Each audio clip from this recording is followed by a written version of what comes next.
اللہ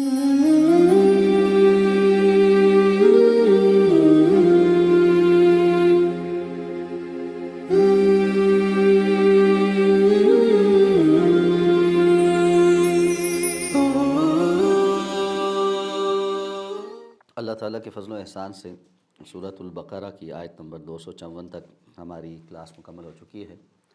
آیت نمبر 255 جو کہ آیت الکرسی ہے، اس کی ابتدائی حصے تک ہماری کلاس میں گزشتہ کلاس میں ہماری گفتگو مکمل ہو چکی ہے، اور بقیہ حصے پر آج ہم گفتگو کریں گے۔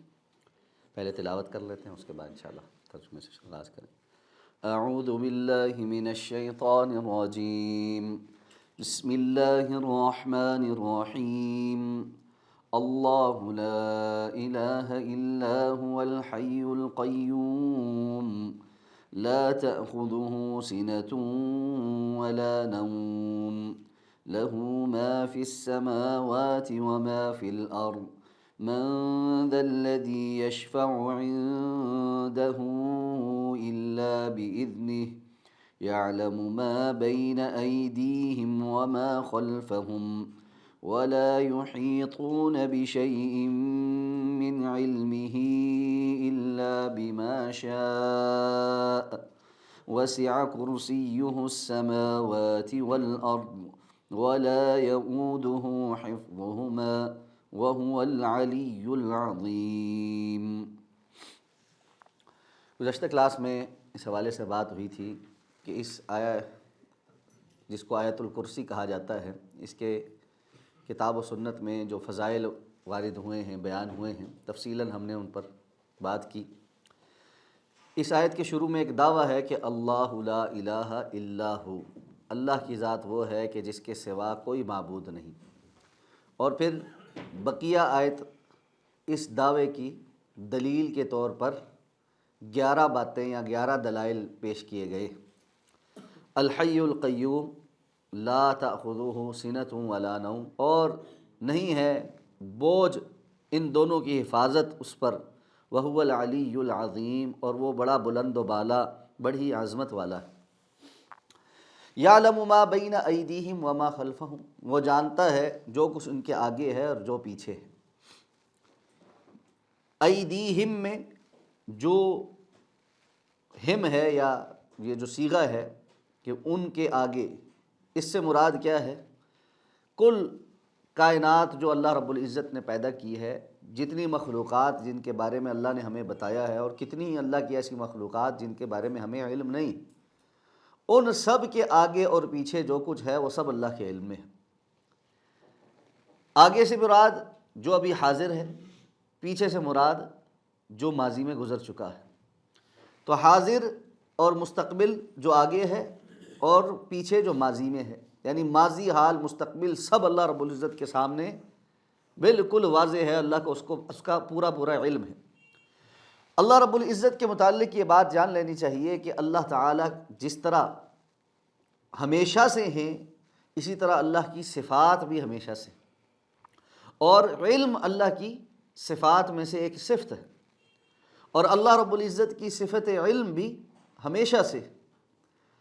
کبھی ایسا کوئی وقت نہیں آیا کہ جب کوئی چیز اللہ رب العزت کے علم میں نہ ہو، یا کوئی چیز اللہ کے علم میں اضافہ کر رہی ہو، یا کوئی چیز اللہ کے علم میں نقص پیدا کر رہی ہو۔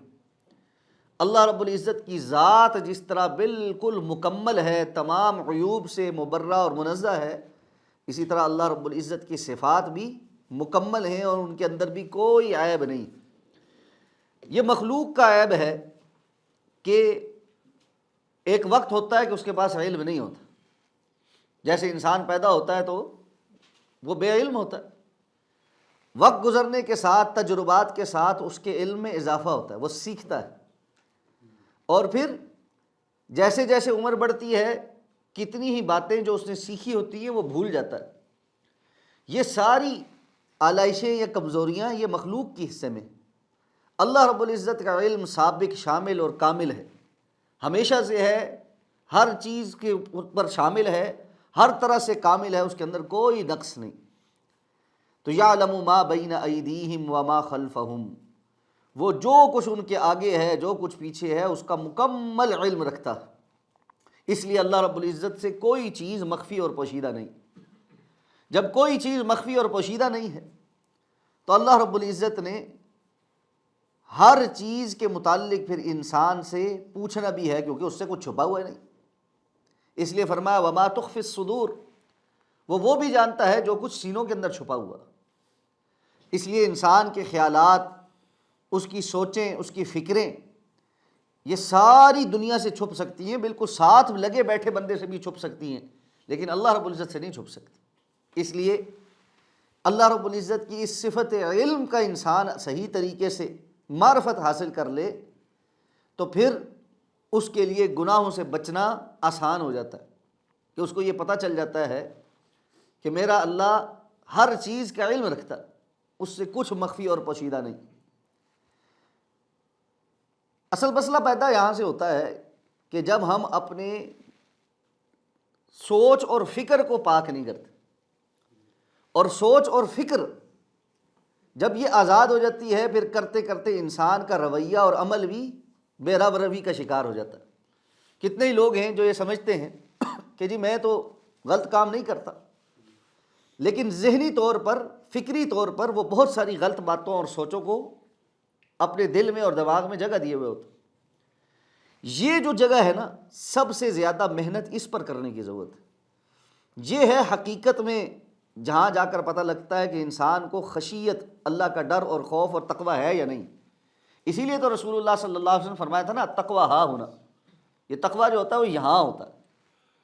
اب ہم جو ہے نا وہ اس کو کوئی کسی جگہ پر دل میں تلاش کرنے کی کوشش کرتے ہیں کہ وہ کس جگہ ہوتا ہے۔ اس کا معنی یہ ہے کہ آپ کی فکر، سوچ، آپ کے جذبات، احساسات جب جو کسی کو نظر نہیں آتے، آپ چاہیں بھی تو کسی کو نہیں دکھا سکتے، آپ کو اس کو بیان کرنا پڑتا ہے، دکھا پھر بھی نہیں سکتے۔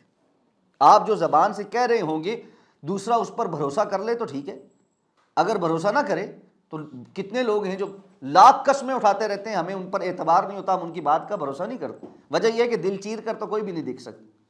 دل کی کیفیات پر مطلع ذات صرف اللہ رب العزت کی ہے۔ اس لیے جب بندہ اس پر محنت شروع کرتا ہے کہ وہ اپنے دل کے اندر آنے والے جو خیالات ہیں ان کو پاکیزہ کرے، تو اس کی اصل جو تقویٰ کا اور پاکیزگی کا اور تزکیہ کا جو سفر ہے نا وہ شروع ہوتا ہے۔ جہاں میں یہ اس پر اس لیے بات کر رہا ہوں کہ اکثر اوقات نوجوان یہ سوال کرتے ہیں کہ جی ہم نے بڑی کوشش کی ہے نیکی کے راستے پہ آنے کی، توبہ استغفار کی ہے، کچھ عرصہ ہم توبہ استغفار کرتے ہیں، اس کے بعد پھر ہم کچھ غلط کاموں میں چلے جاتے ہیں، کچھ عرصہ ہم فلاں کام کرتے ہیں، نیکی کرتے ہیں، لیکن تھوڑے عرصے کے بعد دل اس نیکی سے اچاٹ ہو جاتا ہے۔ اس کی ایک بنیادی وجہ ہوتی ہے، اور وہ وجہ یہ ہوتی ہے کہ ہم ظاہری نظر آنے والے اعمال پر تو کام کر رہے ہوتے، ظاہری نظر آنے والی غلطیوں کی اصلاح کی کوشش تو کر رہے ہوتے، لیکن ان غلطیوں کے پیچھے جہاں سے ان کو جو ہے نا تحریک ملتی ہے، جہاں سے کسی غلطی کے لیے پلاننگ بنتی ہے، جہاں سے کسی نیکی کے لیے آپ کو انرجی ملتی ہے، اس جگہ پر محنت نہیں کر رہے ہو۔ تو یہ جو جگہ ہے نا التقویٰ ہا ہونا، جب بندے کو یہ احساس ہو جائے کہ یا اللہ یہاں کے جو معاملات ہیں اس پر تو کوئی بھی دیکھ نہیں رہا، کوئی نہیں جانتا، اس پر کوئی مطلع نہیں، اس پر مطلع ذات صرف آپ کی ہے، اور میں اس کے اندر کوئی غلط خیال اس لیے نہیں رکھ رہا کہ مجھے آپ سے حیا آتی، میں یہاں بیٹھ کر کوئی غلط بات اس لیے نہیں سوچ رہا کہ کوئی نہیں دیکھ رہا میرے دماغ میں کیا کھچڑی پک رہی ہے، لیکن آپ کو تو پتہ ہے کہ میرے دماغ میں کیا کھچڑی پک رہی ہے، اور اس لیے کہ ان السمع والبصر والفؤاد کل اولئک کان عنہ مسئولا، یہ سماعتیں، یہ بصارتیں، والفؤاد اور دل کی کیفیات، ان کے بارے میں سوال ہو۔ بسا اوقات انسان کو یہ ہوتا ہے کہ جی کتنی فکریں تو ایسی ہیں جن پر انسان کا اختیار نہیں، غیر ارادی بے اختیار سوچیں اور آنے والے افکار یا شیطان کی طرف سے ڈالے گئے وسوسے، ان پر مواخذہ نہیں ہے۔ مواخذہ اس کو ہے، اس پر ہے جس سوچ کے آنے پر ہم اس کو پالیں، اس کو اپنے اندر جمائیں، اس کو اختیار کریں، اور بسا اوقات ان سوچوں سے لذت حاصل کریں۔ یہ جو سوچیں ہیں یہ اللہ رب العزت کے ہاں قابل مواخذہ ہیں، اور بعض لوگ اس پر حیران ہوتے ہیں، اچھا اس پر یہ بھی قابل مواخذہ ہے، یہ کیسے قابل مواخذہ نہ ہوگی، جبکہ ایمان اور اعتقاد جو ہے وہ اسی سوچ کا اور نظریے کا نام، یعنی جب آپ لا الہ الا اللہ محمد الرسول اللہ کا اقرار کرتے ہیں صرف زبان سے پڑھا ہوا یہ کلمہ تو فائدہ نہیں دے گا جب تک کہ اس کے پیچھے یہاں پر موجود جو احساس ہے اور جو سوچ اور فکر ہے وہ پختہ نہیں۔ اس لیے یہ جو لفظ ہے نا عقیدہ، یہ عقدہ سے ہے نا، گانٹھ لگ جاتی ہے، جو آپ نوٹ کس دیتے ہیں، یہ نوٹ کہاں لگتی ہے؟ یہ آپ کے دل پہ لگتی ہے، جہاں آپ اس کو رچاتے ہیں، بساتے ہیں کہ جی ہاں میں نے مان لیا ہے کہ اللہ کے سوا کسی اور کی عبادت نہیں کی جا سکتی، میں نے مان لیا ہے کہ محمد الرسول اللہ صلی اللہ علیہ وسلم اللہ کے نبی اور رسول ہیں۔ اب اللہ رب العزت تک پہنچنے کا جو رستہ ہے وہ اللہ رب العزت نے محمد الرسول اللہ صلی اللہ علیہ وسلم کی طرف سے اپنی طرف آنے کی طرف لگایا ہے۔ میں اس رستے پر چل کر اللہ کی جانب جاؤں گا تو اللہ رب العزت کے ہاں مقبول ہوں گا، وگرنہ قابل قبول نہیں ہوں۔ یہ بات اپنے اندر یہیں بٹھانی پڑتی ہے، اور اسی کے اندر جو غلط قسم کے عقیدے ہیں، جو باطل نظریات ہیں، ان کو اٹھا کر باہر پھینکنا پڑتا ہے، تب جا کر انسان اللہ رب العزت کے ہاں قابل قبول ہوتا ہے۔ اس لیے جو محنت ہے وہ یہاں کرنی شروع کریں۔ بندہ کہتا ہے جی مجھے غصہ بڑا آیا، میں نے اس کو منہ سے کچھ نہیں کہا، دل میں بڑی گالیاں نکالی۔ جب تک آپ اس کیفیت میں ہیں کہ دل میں گالیاں نکال رہے ہیں، اس وقت تک یعلم ما بین ایدیہم وما خلفہم کا معنی سمجھ نہیں آیا۔ ساری دنیا سے حیا ہے، اس کے سامنے اچھا بن رہے ہیں، اللہ رب العزت کے سامنے حیا نہیں ہے کہ دل میں گالیاں ہی گالیاں ہیں، دل میں بدگمانی ہے، دل کے اندر حسد ہے، دل کے اندر بغض ہے، دل کے لیے اندر دوسروں کے لیے سازشیں پک رہی ہیں۔ وہ کہہ رہے جی میں زبان سے کچھ نہیں کہتا، کب تک نہیں کہے گا؟ اسی لیے رسول اللہ صلی اللہ علیہ وسلم نے فرمایا یہ بندہ نفاق کی ایک علامت پہ ہوتا ہے کہ جیسے ہی کسی دن کہیں کھٹ پٹ ہو جاتی ہے خاصما فجر، مخاصمت ہوتے ساتھ اس کے اندر کا یہ باہر آ جاتا ہے اور یہ گالیاں دینے بھی لگ جاتا ہے، جو چھپا کر رکھی ہوئی تھی وہ زبان سے ظاہر بھی ہو جاتی۔ تو جو کچھ برتن کے اندر ہوتا ہے نا وہی باہر چھلکتا ہے، صرف مسئلہ یہ ہے کہ کب ٹھیس لگے گی۔ یہ برتن ہے، اس کے اندر یہ پانی ہے، اب یہ اس کے اندر ہی ہے، جب تک اس کو کوئی چھیڑے گا نہیں یہ اس کے اندر رہے گا، لیکن جب اس کو کوئی زور سے ہٹ کرے گا یہ باہر چھلکے گا، یہ چھلک گیا۔ اب جو اندر تھا نا وہی باہر آیا ہے، اس کے اندر پانی تھا، یہ پانی ہی باہر آیا ہے۔ یہ نہیں ہو سکتا کہ یہاں کافی گری ہوئی ہو، یہاں چائے گری ہوئی۔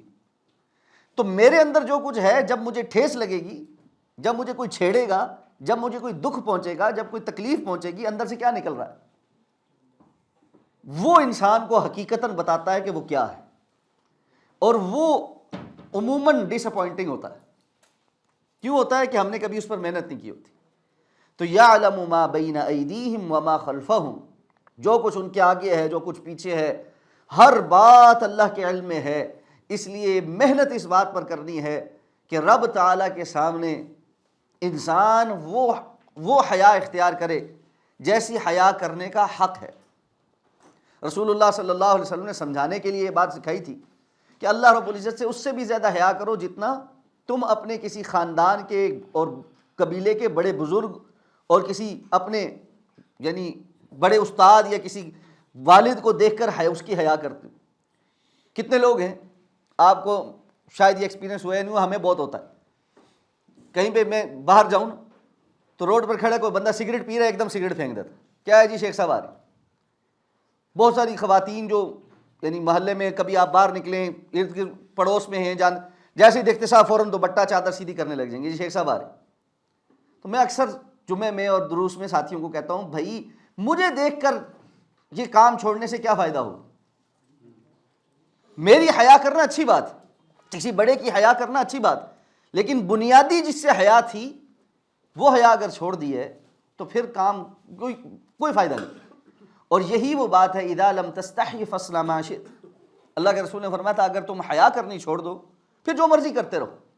اگر بندے اور اس کے رب کے درمیان جو حیا کا رشتہ ہے، اپنے رب سے ایک حیا کا رشتہ، کہ مجھے حیا آئے کہ میرا اللہ مجھے دیکھ رہا ہے اور میں پھر بھی یہ کام کر رہا ہوں، میرا اللہ دیکھ رہا ہے پھر بھی میں نے یہ سوچے اپنے دل میں پال کے رکھی ہوئی، پھر بھی میں یہ گند اور یہ حسد اور بغض اپنے دل سے نہیں نکال سکتا۔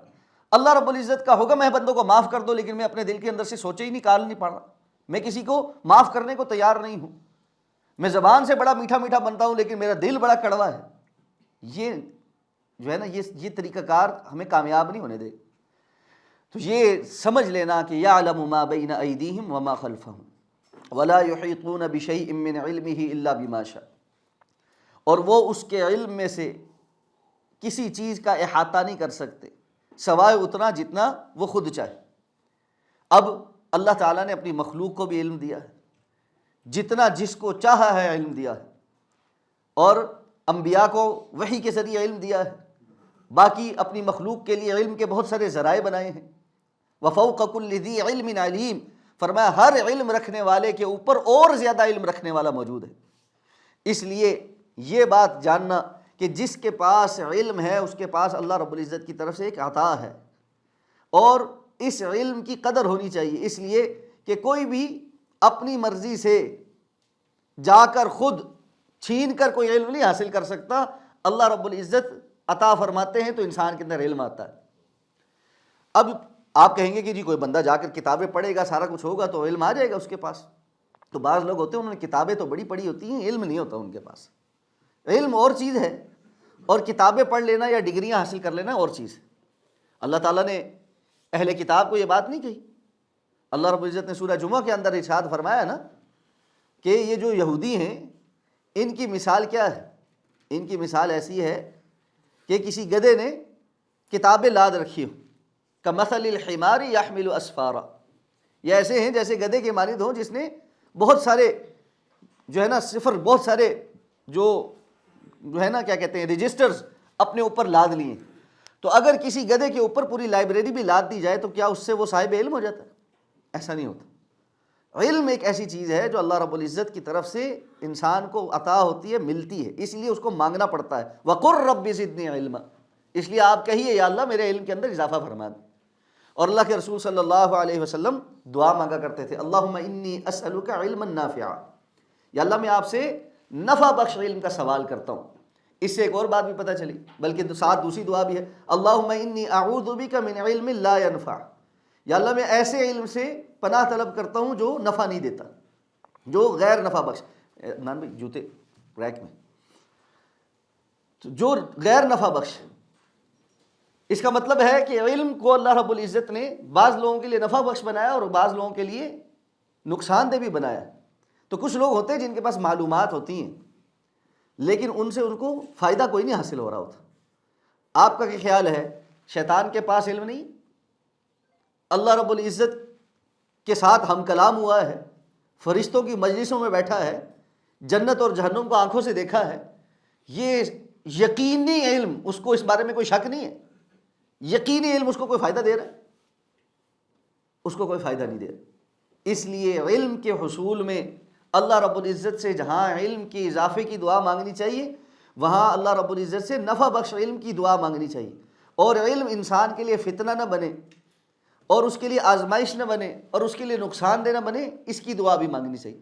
تو اپنی صبح و شام کی جو دعائیں ہیں ان کے اندر یہ کچھ دعائیں شامل کریں، اللہم انی اسألک علما نافعا ورزقا حلالا واسعا وعملا متقبلا وشفاء من کل داء، اور اللہم انی اعوذ بک من علم لا ینفع ومن قلب لا یخشع ومن نفس لا تشبع ومن عین لا تدمع ومن دعوت لا یستجاب لہ۔ اور بعض روایات میں بعض علماء نے کہا ہے ومن عین لا تدمع کے الفاظ نہیں۔ بہرحال تو یہ دعائیں ہمیں صبح و شام کے اذکار میں مانگنی چاہیے۔ تو یہ چیز سمجھنا کہ علم اللہ رب العزت کی طرف سے اتارا گیا ہے، اور اللہ تعالیٰ نفع بخش علم جس کو چاہتے ہیں اس کو عطا فرماتے ہیں، اور جو حقیقتاً اللہ سے نفع بخش علم کے حصول کے لیے محنت کرے اور اللہ کی طرف رجوع کرے، اللہ تعالیٰ صرف اسی کو وہ عطا فرماتے ہیں۔ بسا اوقات انسان کے پاس علم ہوتا تھوڑا ہے لیکن نفع بخش ہوتا ہے، تھوڑے علم پر اس کو اللہ اتنا عمل کی توفیق دے دیتے ہیں، اتنے خیر کے ساتھ وہ دوسروں کے سامنے اس کو بیان کر دیتا ہے کہ بہت زیادہ فائدہ ہو جاتا ہے۔ اور کتنے ہی لوگ ایسے ہیں جن کے پاس علم ہوتا بہت زیادہ ہے لیکن وہ ان کے لیے فتنہ بن جاتا ہے، دوسروں کو بھی گمراہ کر رہے ہوتے ہیں، خود بھی گمراہ ہوتے ہیں۔ تو اللہ رب العزت فرماتے ہیں اللہ کے علم میں سے کوئی اللہ کی اذن کے بغیر، اللہ کی چاہت کے بغیر کچھ حاصل نہیں کر سکتا۔ حضرت موسیٰ علیہ السلام کا جو واقعہ سورہ کہف کے اندر موجود ہے، ان سے یہی سوال ہوا تھا کہ کیا اس وقت دنیا میں آپ سے زیادہ، آپ سے بڑا کوئی عالم ہے؟ تو حضرت موسیٰ کو یہ خیال ہوا کہ میں اللہ کا نبی اور رسول ہوں، کلیم اللہ بھی ہوں، اللہ تعالیٰ سے ہم کلام بھی ہونے کا شرف حاصل ہوتا ہے۔ حضرت موسیٰ اور حضرت خضر رسول اللہ صلی اللہ علیہ وسلم فرماتے ہیں کشتی میں جب جا رہے تھے تو ایک چڑیا آئی اور اس نے آ کر دریا میں یا سمندر میں ایسے ایک چونچ مار کر پانی اپنی چونچ کے اندر، ایک قطرہ ہی ہوگا جو اس نے پینا ہوگا، وہ اٹھایا۔ تو حضرت خضر علیہ السلام نے حضرت موسیٰ علیہ السلام کو کہا کہ موسیٰ آپ کا علم، میرا علم اور اللہ کی جتنی مخلوقات ہیں ان سب کا علم ملا کر بھی وہ حیثیت نہیں رکھتا جو اس سمندر کے مقابلے میں اس چڑیا کی چونچ کے اندر جو ایک قطرہ ہے اس کی حیثیت ہے۔ تو اللہ رب العزت کا علم کتنا ہے؟ یقیناً جس طرح اللہ کی ذات لامحدود ہے، اللہ رب العزت کا علم بھی لامحدود ہے۔ تو وہ ایسا علم، ایسا رب جس کے پاس ایسا علم ہو، جو وہ بتاتا ہے پھر وہ حق ہوتا ہے۔ اس بات سے ایک پہلو یہ بھی نکلتا ہے کہ بہت سارے لوگ جو شریعت کی احکامات کو اپنی عقل کے ساتھ تولتے ہیں، ان کو بھی یہ بات جو ہے نا توجہ کرنی چاہیے کہ عقل جو ہے وہ محدود ہے، اور اللہ رب العزت نے انسان کو جتنی بھی صلاحیتیں دی ہیں ان کی ایک حد ہے۔ جیسے انسان کی آئی سائٹ کی ایک حد ہے، اگر کوئی سامنے ہرڈل آ جائے تو وہ بالکل ہی اس کو کراس نہیں کر سکتے، اور نیکڈ آئی سے انسان ایک بڑے میدان میں کھڑا ہو جائے تو سائنسدان کہتے ہیں 60 کلومیٹر تک کی اس کی آئی سائٹ، جس کی 6x6 ہو، 60 کلومیٹر تک وہ کچھ نہ کچھ دیکھ سکتا ہے، اس سے آگے اس کو کچھ بھی نظر نہیں آتا۔ یہ ایک جو صلاحیت ہے اس کی یہ صورتحال ہے۔ کچھ صلاحیتیں ہیں جو اس سے بھی محدود ہیں۔ سماعت کی جو صلاحیت ہے اس کی علیحدہ مسائل ہیں، بولنے کی جو صلاحیت ہے وہ اس سے بھی کم ہے۔ ہم کتنی چیخ کر آواز دیں گے، کہاں تک جاتی؟ کچھ میٹرز کے بعد ہماری آواز سنائی نہیں دیتی۔ اس لیے انسان کی صلاحیتیں محدود ہیں۔ جس طرح جسمانی صلاحیتیں محدود ہیں، اس طرح انسان کی عقل بھی محدود ہے، اور وہ عقل انسان کی اس کے ایکسپوئر اور اس کے ذاتی جو جہاں جہاں وہ رہتا ہے تجربے کی محتاج ہے، الا یہ کہ باہر سے اس کو کوئی خبر پتہ چلے۔ تو باہر سے خبر پہنچانے کا ذریعہ اللہ رب العزت نے وحی کا بنایا۔ اب یہ وحی کی ضرورت تھی ہی اس لیے کہ انسان کی عقل محدود ہے۔ ہم کنویں کے مینڈک ہیں، اس دنیا کے مینڈک، اس سے باہر کی چیز ہم نہیں سوچ سکتے۔ کتنی وہ چیزیں جو آج ہم مانتے ہیں، جن کو ہم استعمال کرتے ہیں، 300-400 سال پہلے کے انسان کو اٹھا کر آج کی دنیا میں پھینکو تو وہ کہے گا یہ میں مانتا ہی نہیں ہوں کہ یہ سب کچھ ہو سکتا۔ 500 سال پہلے کون یہ تھا، ایسا شخص تھا جو یہ سوچ سکتا تھا کہ انسان لوہے کے ہزاروں ٹن کے ایک ڈبے کو ہوا میں اڑائے گا اور اس کے اندر انسان بیٹھ کر ایک جگہ سے دوسری جگہ جایا کریں؟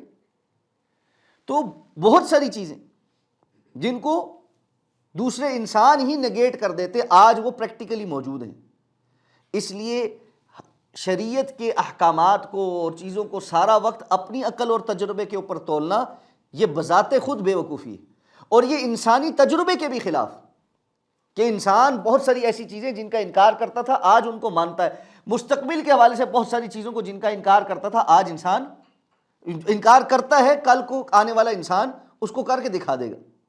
میں ایک رپورٹ پڑھ رہا تھا، بی بی سی نے ایک ڈاکومنٹ شائع کیا کہ جی آج سے 100 سال قبل بی بی سی نے ہی ایک جو ہے نا ایک سروے کروایا تھا کہ آپ جو ہے دنیا کو 100 سال کے بعد کس طرح کا دیکھتے ہیں۔ اس میں کچھ باتیں جو ہیں کچھ لوگوں نے لکھی تھی، اس میں بعض لوگوں کا ایکسپوئر ایسا تھا جنہوں نے ایسی باتیں لکھی تھی جو آج بالکل ہو رہی ہیں۔ جیسے کہ ایک بچے نے یہ لکھا تھا کہ مجھے ایسا لگتا ہے کہ ایک وقت آئے گا کہ دنیا میں لوگ ایک کونے پہ بیٹھ کر کسی دوسرے کونے میں ایک دوسرے کو دیکھ رہے ہوں گے، یعنی ایسی کوئی ٹیکنالوجی آ جائے گی جو ایک دوسرے کو دیکھ رہے ہوں گے۔ اب اس کے پاس کوئی اس وقت ایسی چیز نہیں تھی جس کو بنیاد بنا کر اس نے یہ بات کہی ہو، لیکن سوچ آئی اس کو کہ ایسا ہو سکتا ہے۔ اور اس کے مقابل انہوں نے لکھا کہ ایک بہت بڑے سائنسدان نے یہ پریڈکشن دی تھی کہ یہ جو ہم یہ سوچ رہے ہیں کہ انسان اڑے گا، ایسا کبھی نہیں ہو سکتا، اور انسان جو کوششیں کر رہا ہے 1000 سال میں بھی یہ کوششیں جو ہے نا برابر نہیں ہو سکتی، جبکہ انسان نے اس کے چند ہی سالوں کے اندر 10 سال کے اندر اندر پہلی فلائٹ کامیابی کے ساتھ بھر لی تھی۔ تو یہ جو سوچ ہے نا، یہ عقل یہ ویری کرتی، اور یہ اسی طرح بہت ساری ایسی چیزوں کا انکار کر دیتی ہے جس کے متعلق اس کا ایکسپوئر نہیں، جبکہ اللہ رب العزت نے جو علم دیا ہے وہ یقینی ہے، اور اس جگہ سے دیا ہے جہاں سے یقینی علم آ سکتا ہے، اور وہ یقینی علم صرف اس ذات کی طرف سے آ سکتا ہے جس نے آسمان و زمین کو تخلیق کیا ہے اور باقی تمام مخلوقات جس کی مخلوق ہیں، جس نے پیدا کی ہیں۔ وہی بتا سکتا ہے کہ ابتدا کیسے ہوئی تھی، یہاں کیسے آئے ہو، انتہا کیسے ہوگی، آگے چل کے کیا ہوگا۔ اس لیے جتنا کچھ بتایا ہے اس پر پورے طریقے سے ایمان رکھنا، یقین رکھنا۔ جو من وعن سمجھ آ جائے اس پر بھی پورا ایمان رکھنا، جو من وعن ابھی سمجھ نہیں آتا اس پر بھی ایمان رکھنا۔ کتنے لوگ ہیں انہوں نے کہا جی یہ ہم دجال کو نہیں مانتے، ایسا کیسے ہو سکتا ہے، یاجوج ماجوج کو نہیں مانتے، ایسا کیسے ہو سکتا ہے، زمین کا کونا کونا کھنگال لیا ہے، سیٹلائٹس لگے ہوئے ہیں، کہاں ہے اتنی بڑی مخلوق۔ بھئی اللہ رب العزت نے قرآن مجید میں کہا ہے یاجوج ماجوج ہیں، اس کی تفصیل اللہ کے رسول صلی اللہ علیہ وسلم نے بتلائی ہے، جب آئیں گے آ جائیں گے، واضح ہو جائے گا کہ کیسے ہوگا، اس دور کے لوگوں کو پتہ لگ جائے گا کہ وہ کیسے ہیں۔ تو یہ ایمان رکھنا، اس لیے کہ اللہ رب العزت نے جتنا علم عطا کیا ہے اس میں سے جتنا ہمیں اپنی عقل اور فہم کے اندر سمجھ آ سکتا اس پر بھی ایمان رکھنا، اور جو نہیں سمجھ آ سکتا اس پر بھی ایمان رکھتا۔ الذین یؤمنون بالغیب کے تحت تقاضا ہے۔ تو اللہ رب العزت کی صفت علم پہ اس طرح سے پورا پورا ایمان رکھنا۔ فرمایا وسع کرسیہ السماوات والارض، اس کی کرسی آسمانوں اور زمین سے زیادہ وسیع ہے۔ عربی زبان میں کرسی کا جو لفظ ہے ہم اردو میں بھی استعمال کرتے ہیں، کرسی۔ ظاہری طور پر ہمیں پتہ ہوتا ہے کہ جی کرسی کیسی ہوتی، لیکن معلوم ہے کہ جب کسی چیز کی نسبت اللہ کی طرف ہو جاتی ہے تو اہل السنہ والجماعہ کا اس کے متعلق کچھ خاص موقف ہے، اور موقف یہ ہے کہ ہم من وعن انہی لفظوں میں اس صفت یا اس مخلوق پر ایمان لاتے ہیں، اس کی کیفیات جتنی ہمیں بتائی گئی ہیں اتنی ہی اس پر ایمان رکھتے ہیں، اس کی تعویل اور اس کی تشریح یا اپنی طرف سے کچھ باتیں اس کی طرف منسوب نہیں کرتے۔ تو کرسی جو ہے وہ کرسی ہے۔ اب بعض لوگوں نے یہاں پر، بعض مفسرین نے کرسی کا معنی کرسی لیا، اور بعض مفسرین نے کہا کہ جی نہیں، کرسی کا معنی اللہ کا اقتدار ہے، اللہ رب العزت کی شان ہے، سلطنت ہے، اس لیے کہ اگر ہم کرسی کو مانیں گے تو یہ تو مخلوق سے مشابہت ہو جائے گی۔ ان کا یہ قاعدہ جو ہے نا یہ بالکل بھی درست نہیں، اس لیے کہ یہ بات تو درست ہے کہ اللہ رب العزت کی مخلوق سے مشابہت نہیں، لیس کمثلہ شیء وہو السمیع البصیر، اس کی کوئی مثال موجود نہیں۔ اللہ ایک ہی ہے، احد ہے، واحد نہیں کہا، اللہ ایک ہے یہ نہیں کہا، اللہ یکتا ہے یہ کہا۔ واحد اور احد میں فرق ہوتا ہے۔ واحد کیا ہوتا ہے؟ ایک۔ احد یکتا، جو جس جیسا کوئی اور نہ ہو۔ جیسے میں یہ کہوں گا کوئی ایک چیز رکھی ہو تو میں کہوں گا جیسے یہ ایک گلاس ہے، ٹھیک ہے، یہ ایک گلاس، لیکن اس کا معنی یہ تو نہیں ہے کہ اس جیسے کوئی گلاس دنیا کے اندر موجود نہیں۔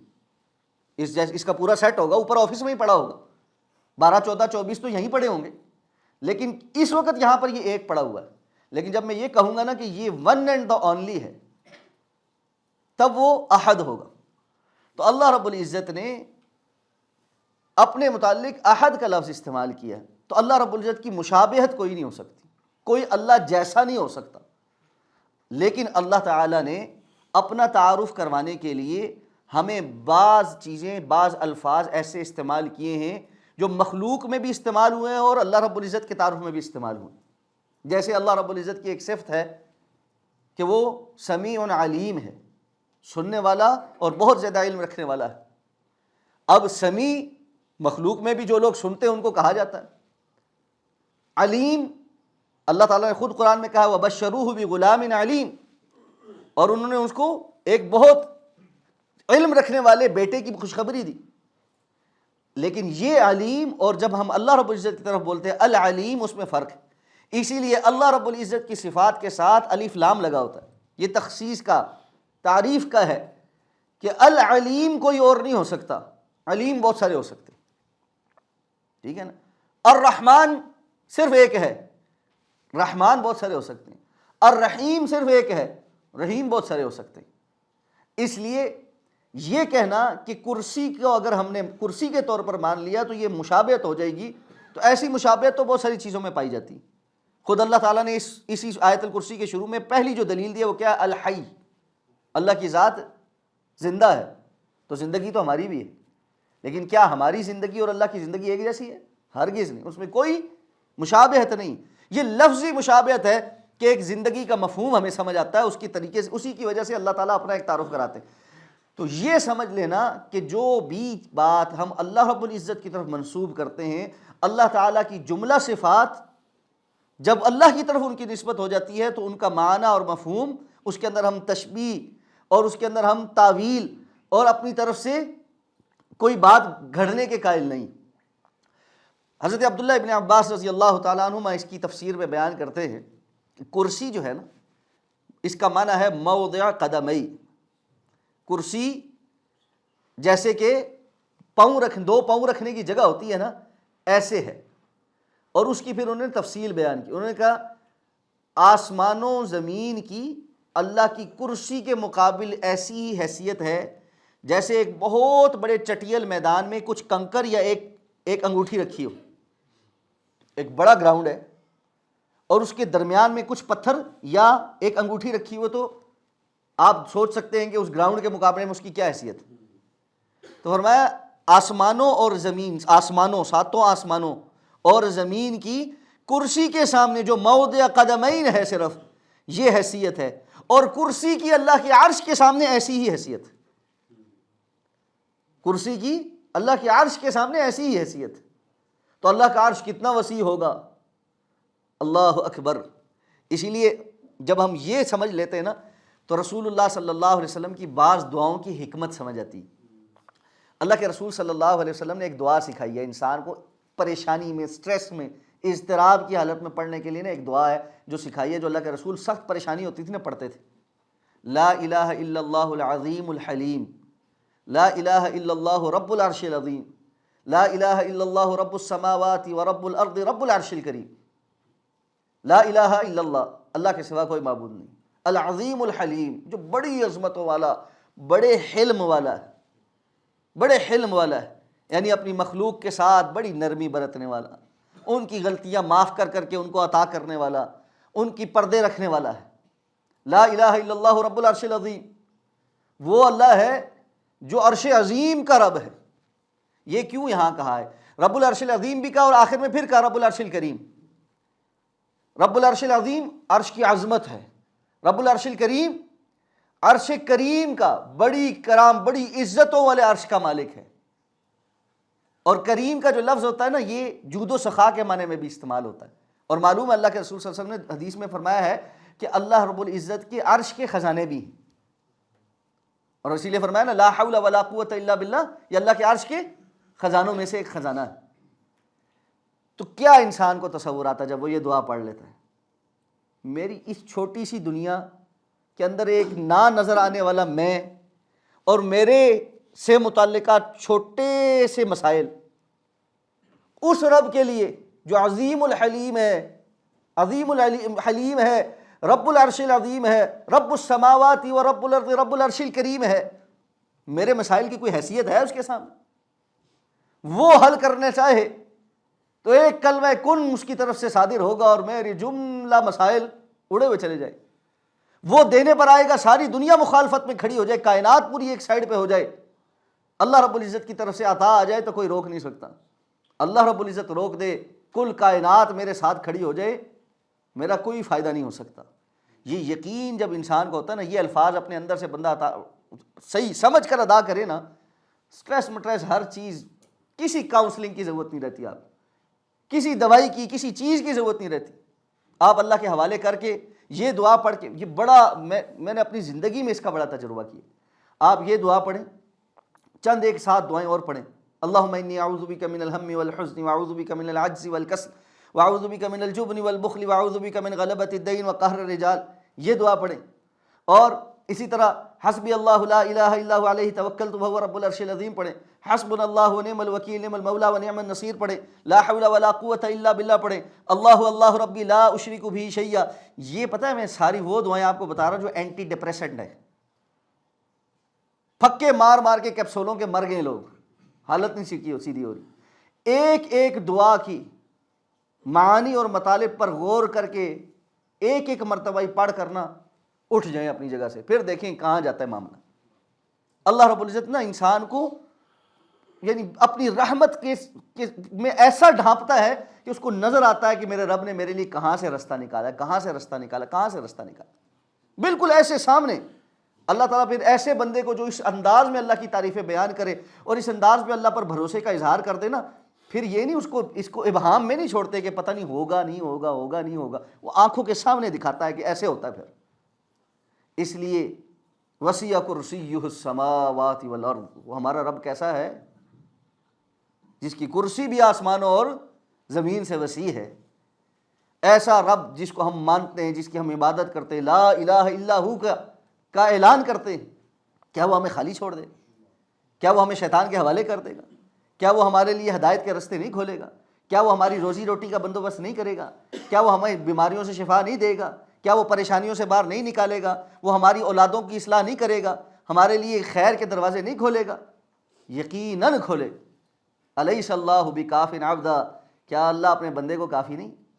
یقیناً اللہ رب العزت اپنے بندے کو کافی ہے۔ حسبنا اللہ ونعم الوکیل، نعم المولا ونعم النصیر، ہمیں اللہ کافی ہے۔ اللہ سے کے علاوہ کسی اور کا کوئی ڈر ہمارے لیے ہے ہی نہیں، نہ ہم چاہتے ہیں۔ اس لیے کبھی بیٹھ کر اللہ کے سامنے اردو میں، انگریزی میں، پنجابی میں، پشتو میں، کسی بھی اپنی زبان میں، ایک ہے نا ہم کبھی یہ جو دعائیں یاد ہیں صرف یہ دعائیں پڑھ پڑھ کے اذکار کرتے ہیں، اس سے ہٹ کر اپنی مادری زبان میں تنہائی میں کہیں بیٹھ کر 10 منٹ، 5 منٹ، 7 منٹ ضرور نکالا کریں، اور اس میں اللہ تعالیٰ سے کچھ بات چیت، گفت و شنید کیا کریں۔ اللہ کی عظمت کا جو احساس ہے نا وہ آپ کے اندر آنا شروع ہو جائے۔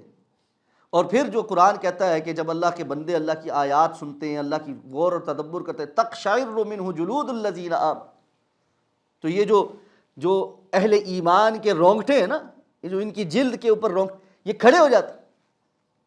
اللہ رب العزت کا احساس انسان کے سامنے ہو اور بندہ اللہ کے سامنے حاضری دے پائے اور مقبول حاضری اس کو مل جائے، یقین کرے انسان کا رواں رواں کانپ جاتا ہے۔ لیکن اس کے لیے دھیان کرنا پڑتا ہے، توجہ کرنی پڑتی، اللہ کی طرف رغبت دکھانی پڑتی، اس کا در کھلا ہے لیکن غافلوں کے لیے نہیں کھلا۔ ہر نماز کے بعد بس ہاتھ اٹھا رہے ہیں، مولوی صاحب کیا کہہ رہے کوئی پتہ نہیں، ٹھیک ہے جی السلام علیکم، یہ دعا ہو گئی جی ہماری، اور اس کے بعد اظہار کیا ہے جی بڑی دعائیں مانگیں جی قبول نہیں ہوتی، بڑی دعائیں مانگی قبول نہیں ہوتی۔ توجہ کے ساتھ کب مانگی، اور آسانیوں کے اندر کب اللہ کے ساتھ تعلق بنایا، کہ صرف مشکلوں کے اندر ہی اللہ رب العزت کے ساتھ تعلق ہے؟ تو اللہ رب العزت کی عظمت کو، اللہ رب العزت کی مہربانیوں کو محسوس کر کے اللہ کے ساتھ ایک انفرادی رابطہ مسلسل بنائے رکھنا، اور اس رابطے کو بناتے ہوئے سب سے بڑا وسوسہ جو شیطان لے کر آتا ہے وہ یہ ہے کہ میں تو بڑا ہی گناہ گار ہوں، میں کس منہ سے اللہ کے سامنے جاؤں۔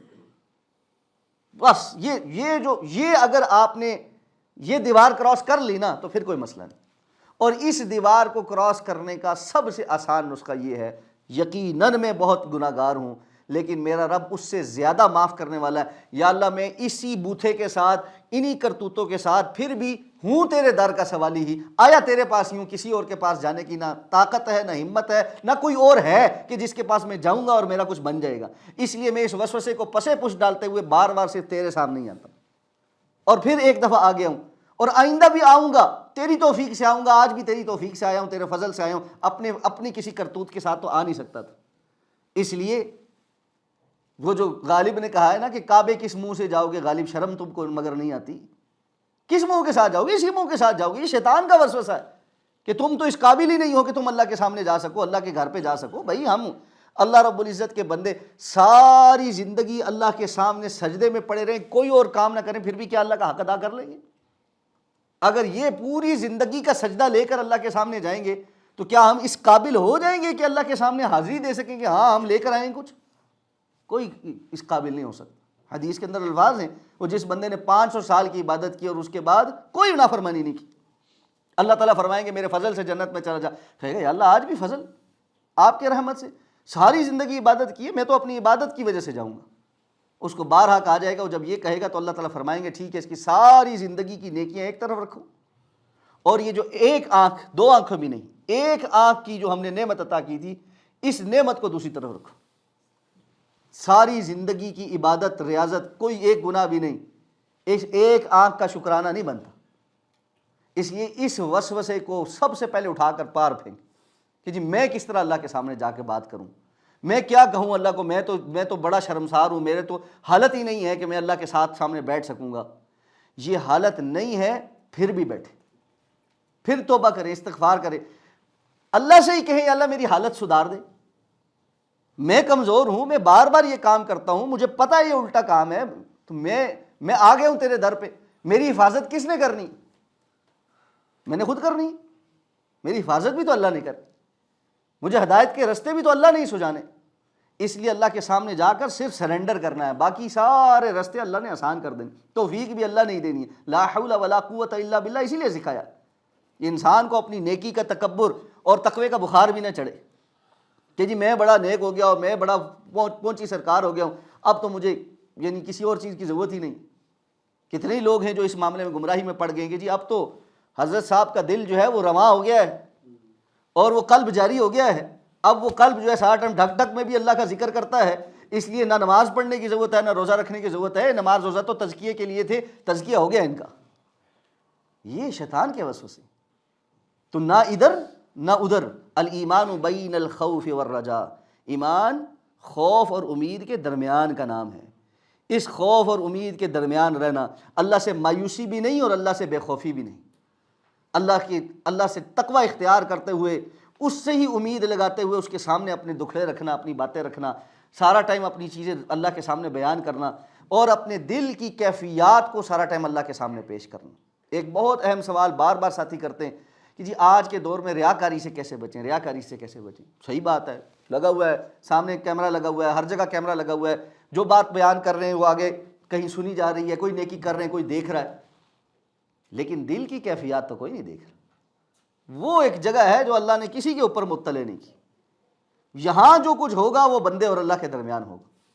آپ کھڑے ہیں نماز پڑھ رہے ہیں، کوئی دیکھ رہا ہاں جی واہ جی ماشاءاللہ بڑی اچھی نماز پڑھ رہا ہے، لیکن اس نماز کے اندر اللہ کے سامنے جو کچھ بیان کر رہے ہیں وہ تو کوئی نہیں سن رہا نا۔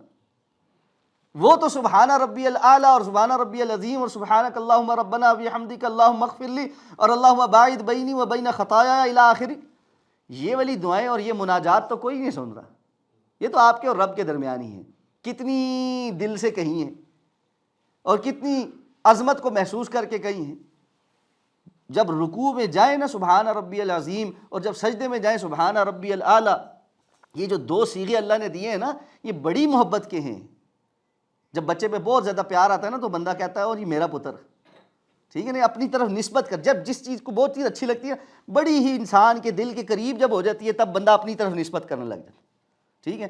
ذرا سا انسان کا دل اٹھ جائے نا تو کہتا ہے یہ تھوڑی سی اولاد کوئی غلط کام کرے نا تو بیوی کو بندہ تانا دینا شروع کرتا ہے، تمہارا بیٹا ہے نا دیکھو کیا کر رہا، وہ کہتی ہے آپ کے پچھلوں پہ گیا ہے، ٹھیک ہے نا، سب ایک دم سے جو ہے نا وہ ڈینائل میں آ جاتے ہیں، اونرشپ ختم ہو جاتی ہے۔ سبحان ربی العظیم اور سبحان ربی الاعلیٰ، یہ دو پوسچر ایسے ہیں جس میں اللہ تعالیٰ نے ہمیں وہ الفاظ دیے ہیں جس میں ہم پورے طریقے سے نا اللہ رب العزت کے ساتھ اپنے ایک تعلق کو نا اون کر رہے ہوتے ہیں۔ ربی میرا رب، سبحان ربی، یہ جو ربی ہے نا اللہ اکبر، یہ اس کا جو صحیح مطلب ہے نا جب بندہ اس کیفیت کے ساتھ اس کو ادا کرے نا تو پتہ لگتا ہے کہ جی کیا بات ہے کہ جی میں نے کیا کہا ہے اور کس طرح سے کہا ہے۔ تو یہ کسی کو نہیں سمجھ آ رہی، یہ صرف آپ کے اور اللہ کے درمیان ہے۔ پوری مسجد میں کتنے لوگ رکوع میں ہیں اور کتنے لوگ سجدے میں ہیں، کبھی یہ کیفیت پیدا ہوئی ہو، یہ سوچ پیدا ہو کے نماز میں کھڑے ہوں یا اللہ آج کی یہ جو نماز ہے اس کے اندر ایک ایک تسبیح جو میری ہے نا، پورے جتنے تیرے بندوں نے نماز آج ادا کی ہے ان سب میں سب سے زیادہ میری یہ تسبیح قبول ہوئی ہو، پوری ساری کیفیت کے ساتھ میں نے ہی ادا کی ہو، یا اللہ یہ توفیق دے دینا آج۔ تو سبحان ربی العظیم اور سبحان ربی الاعلیٰ کا مزہ آئے گا پھر۔ تو یہ تو اگر پڑھنی اس طرح کے سبحان ربی الاعلیٰ، تین پوری ہو گئی چلو جی اللہ اکبر، سبحان ربی الاعلیٰ سبحان ربی الاعلیٰ سبحان ربی الاعلیٰ، تین پوریاں ہو گئی چلو جی اللہ اکبر، کیا ہے جی پیچھے وہ ادھر بھی پہنچنا ادھر بھی پہنچنا، فلاں کو بھی ٹائم دیا، ادھر بھی کیا کام بھی رہتا ہے، یہ بھی رہتا ہے وہ بھی رہتا ہے، پھر کیا نمازیں اور کیا باتیں ہیں۔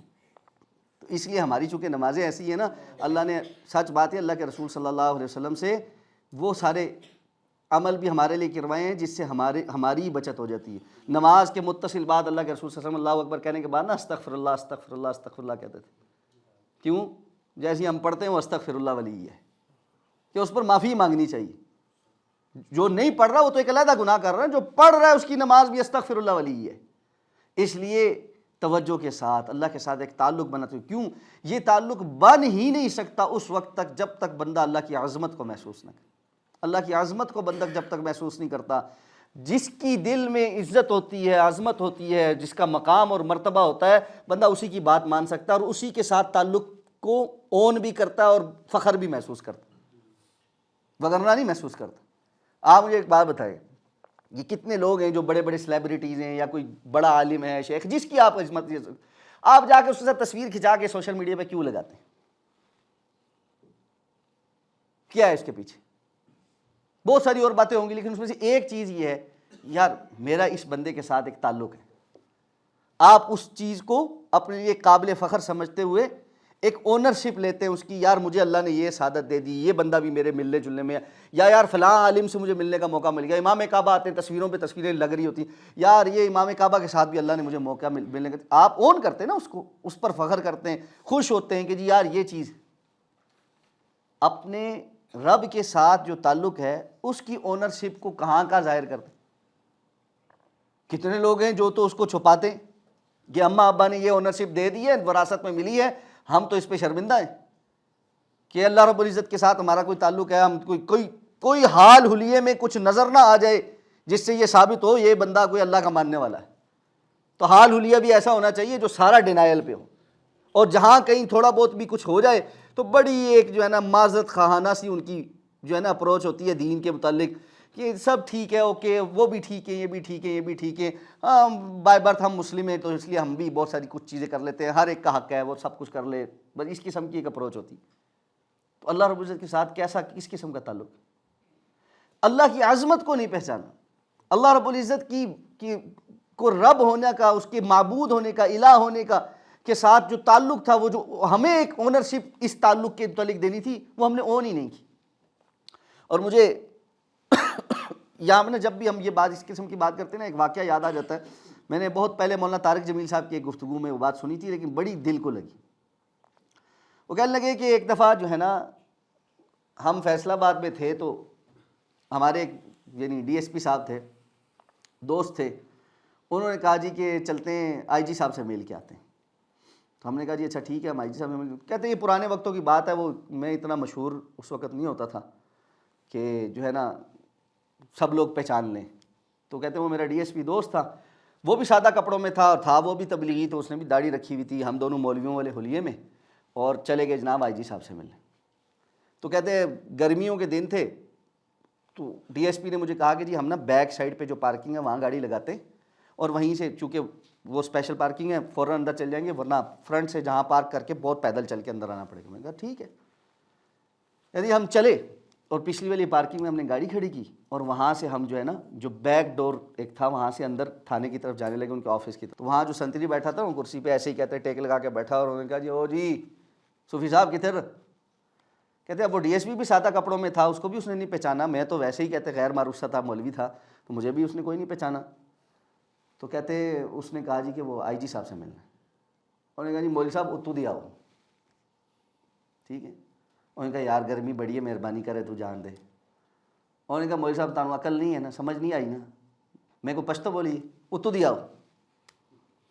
کہتے جب اس نے 3-4 مرتبہ ایسے ہی کہا نا، تو اس وقت اس نے کہا کہ یار میں فلاں ڈی ایس پی ہوں اور مہربانی کر جانے دیں۔ جیسے اس نے تعارف کرایا نا، وہ بیچارہ گھبرا کے کہتے ایک دم کرسی سے اٹھا، اس نے سلوٹ مارا، اس نے 100 دفعہ سوری کیا، اس نے سر پلیز میں آپ کو نہیں پہچان سکا، آپ جائیں جی۔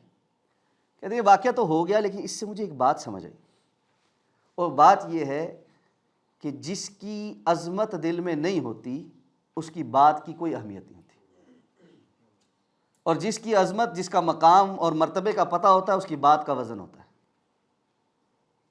جب تک وہ ایک صوفی تھا، مولوی تھا، اس کی بات کی دل میں کوئی اس کی وقت نہیں تھی، تو اس وقت تک مولوی صاحب صوفی صاحب اتو دیا ہوتا۔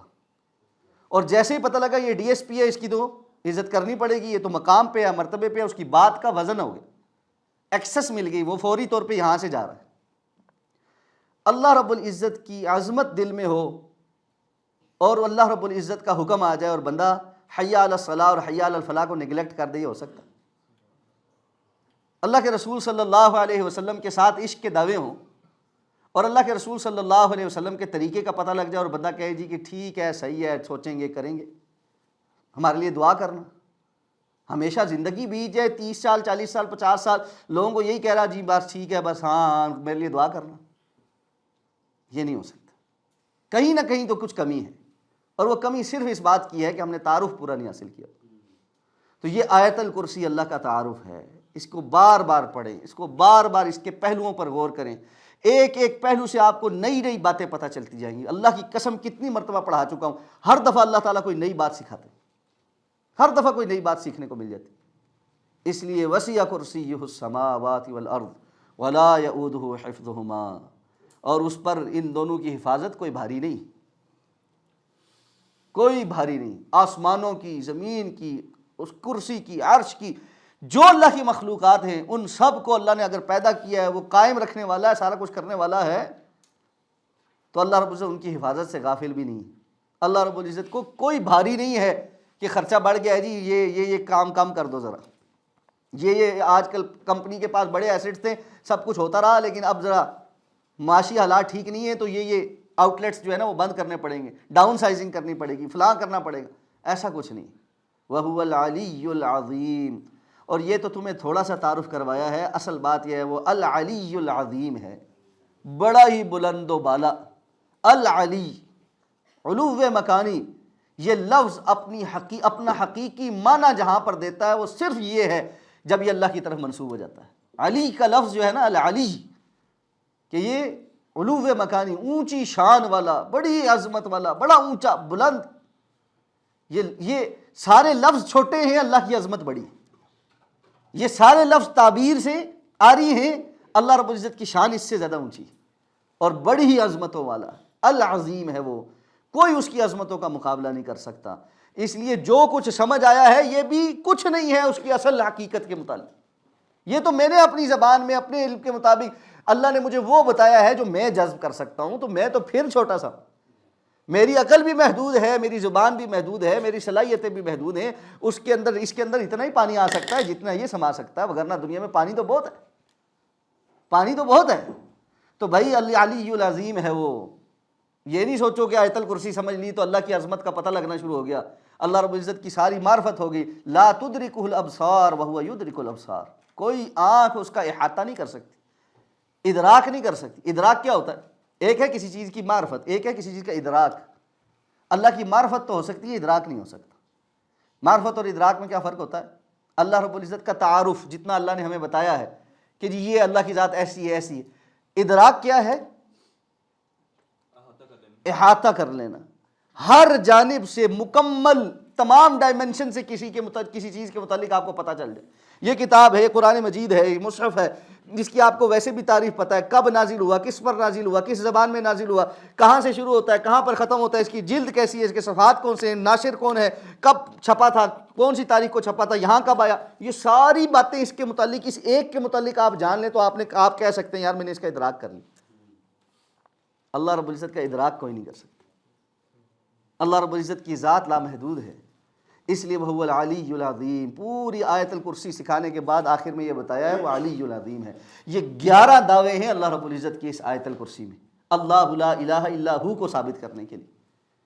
کوئی ہے جو اللہ رب العزت کے مقابل ایسا ہو جس کو معبود بنایا جا سکے؟ پھر یہ 11 دعوے جس کو سمجھ آ جائیں وہ کسی کی جانب رخ ہی نہیں کر سکتے، ممکن نہیں اس کے لیے کہ وہ اللہ کو چھوڑ کر کسی اور کی طرف توجہ کر سکے، کہ کسی اور کے اندر بھی وہ صفات تلاش کرے اور اس کو بھی جو ہے نا جو مقام عبودیت دے سکے۔ مقام عبودیت اللہ کے لیے خالص، اس لیے اللہ لا الہ الا ہو الحی القیوم لا تأخذہ سنۃ ولا نوم لہ ما فی السماوات وما فی الارض من ذا الذی یشفع عندہ الا بإذنہ یعلم ما بین ایدیہم وما خلفہم ولا یحیطون بشیء من علمہ الا بما شاء وسع کرسیہ السماوات والارض ولا یؤودہ حفظہما وہو العلی العظیم۔ اتنی عظیم آیت ہے۔ اب جب بندہ تھوڑا بہت اس کا سمجھ بوجھ لے لیتا ہے نا تو وہ حدیث سمجھ آنی شروع ہوتی ہے کہ جو ہر نماز کے بعد اپنی جگہ سے اٹھے بغیر، کسی سے بات کیے بغیر اللہ کے ساتھ ایک مرتبہ اللہ کا یہ تعارف دہرا لیتا ہے، اس کے اور جنت کے درمیان سوائے موت کے اور کچھ نہیں رہ جاتا۔ اب یہ عمل چھوٹتا ہے؟ پھر کبھی نہیں چھوٹ سکتا اگر توجہ ہو تو۔ نماز پڑھنے کے بعد کچھ دیر بیٹھا کرے، اذکار کرنے کے بعد کسی سے بھی بات کرنے سے پہلے اپنی جگہ پہ بیٹھے بیٹھے آیت الکرسی پڑھے بغیر اٹھنا نہیں ہے، یہ پختہ کر لیں، اپنی زندگی کا اصول بنا لیں۔ جو کچھ مرضی ہو جائے، میں جہاں بیٹھا ہوں میں نے وہاں بیٹھے بیٹھے آیت الکرسی پڑھ کے ہی اٹھنا ہے، اس سے پہلے نہیں اٹھنا انشاءاللہ۔ اللہ رب العزت کی اس وعدے کے مطابق اللہ کے رسول نے جو ہم تک پہنچایا ہے، ادھر موت ہوگی اور ادھر اللہ ہمیں جنت عطا فرمائے۔ کیوں؟ یہ اللہ کا وہ تعارف ہے جس پر اللہ رب العزت نے جنت عطا فرمانی ہے۔ اللہ ہمیں سمجھ کر عمل کرنے کی توفیق عطا فرمائے۔ سبحانک اللہم و بحمدک، نشہد ان لا الہ الا انت، نستغفرک و نتوب الیک۔